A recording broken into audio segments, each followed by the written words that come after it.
కార్యక్రమం పెట్టిందే మీకోసం. ఎందుకు అనంటే మన చంద్రబాబు నాయుడు గారు ముఖ్యమంత్రి అయిన తర్వాత ఈరోజు ముఖ్యమంత్రి చంద్రబాబు నాయుడు గారు పుట్టినరోజు కూడా. అలాంటి మంచి కార్యక్రమంలో ఈరోజు ఇది చేయటం కూడా నాకు చాలా సంతోషంగా ఉంది. సీఎం గారు ఈ డ్రగ్స్ వద్దు బ్రో అనే కార్యక్రమం పెట్టడానికి ఈగల్ టీం ఒకటి వేశారు. ఆ ఈగల్ టీం హెడ్ ఎవరో తెలుసా మీకు? ఎంతగా పూర్వం మనకి ఇక్కడే ఏఎస్పీగా, ఇప్పుడు మేడం గారి లాగా ఏఎస్పీగా వచ్చిన రవికృష్ణ గారు, వారు ఈరోజు ఐజీ అయ్యారు.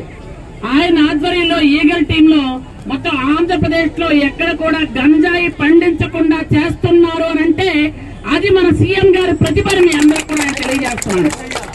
అలాగే జిల్లాలో ఎస్పీ గారి ఆధ్వర్యంలో జిల్లాలో ఎన్నిసార్లు ఇక్కడ మన సీఏలు కూడా మనకి కాన్వల్స్ గేట్ దగ్గర ఎన్ని వందల గంజాయిలు పట్టుకున్నారు. దాదాపుగా ఎంత పట్టుకొని ఉంటారు? ఎన్ని కేజీలు పట్టుకొని ఉంటారు సీఏ గారు?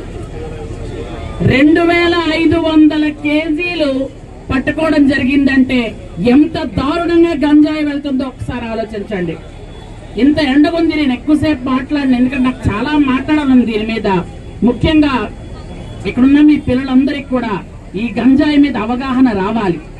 డ్రగ్స్ వద్దు బ్రో అన్నాము అని అంటే మీలో మీ స్కూల్లో మీరు, ఎందుకంటే మీరు అందరు మంచి పిల్లలు, మీరు వాడరు, కానీ మీ స్కూల్లో ఎవరైనా వాడితే అది ఖచ్చితంగా టీచర్కైనా చెప్పాలి, లేదా అమ్మా నాన్నకైనా చెప్పాలి.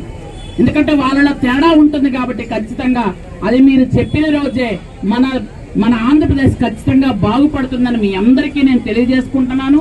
అలాగే ఐపీఎల్ టైం ఇది. ఈ ఐపీఎల్ టైంలో అందరూ కూడా క్రికెట్ చాలా ఎక్కువ చూస్తున్నారు.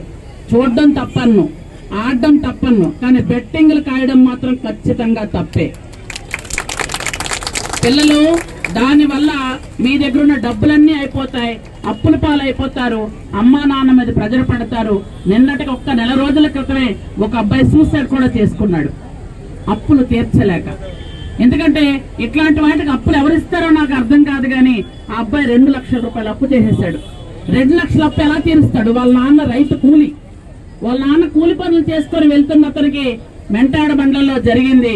నేను వెళ్ళాను, చాలా బాధ అనిపించింది. ఆ తల్లి నొత్తి నోరు కొట్టుకొని గుండెలు బాదుకొని ఆ గుండెలు అవిసేలాగా ఏడుస్తుంటే నాకు చాలా బాధ అనిపించింది. కానీ అక్కడ అబ్బాయి చేసిన తప్పు. 16 ఏళ్ల కుర్రోడు 2 లక్షల రూపాయలు అప్పు చేసి 2 లక్షలకి తన జీవితాన్ని పోగొట్టుకున్నాడు. కాబట్టి అందరికీ చెప్తున్నాను, డ్రగ్స్ కూడా మీకు చాలా తక్కువకు దొరుకుతాయి. లేదంటుకుంటే అలవాటు చేయాలని కూడా ఇస్తారు.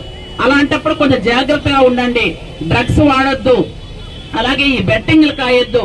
ఏదైతే ఈ వ్యసనాలు ఉన్నాయో, అలవాట్లు ఉన్నాయో వాటికి ఖచ్చితంగా మీరంతా భావి భారత పౌరులు, అందరూ దూరంగా ఉండాలి.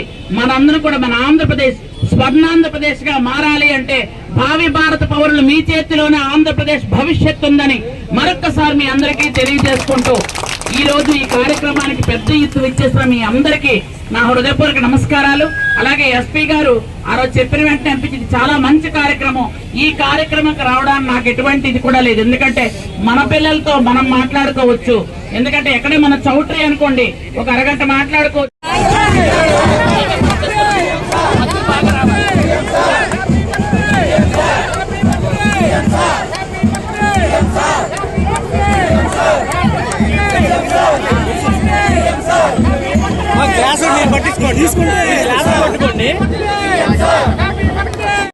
అమ్మా నాన్న ఇబ్బంది పడతారే, బాధపడతారే, మీకు జ్వరం వస్తే అమ్మా నాన్న ఏడుస్తారే, అన్ని మొక్కలు మొక్కుకుంటారే.